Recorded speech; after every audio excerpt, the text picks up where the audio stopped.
பேதுருவை கொண்டு கர்த்தர் பெரிய காரியங்களை செய்தார். இந்த கல்லி மேல் சபையை கட்டுவேன், இந்த கல்லி மேல் சபையை கட்டுவேன், என் நாடுகளை நீ மேய்ப்பா என்று சொன்னார். பேதுரு நடந்து போகிற இடங்கள் எல்லாம் அவனை நிழல்பட்டு அநேக சுகமானார்கள்.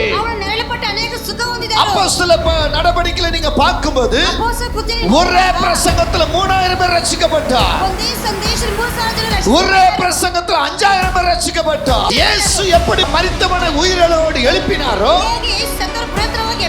அதே போல பேதுருவும் மரித்தவனை உயிரோடு எழுப்பினார். இயேசு செய்த பல அற்புதங்களை இந்த பேதுருவை நடத்தி காட்டினார். அவர் படிப்பறிவு இல்லாததானே? இல்லவே இல்ல. என் ஆண்டவருக்குள்ள வந்த உடனே கர்த்தருடைய மகிமைக்குள்ளே வந்து விட்டார்.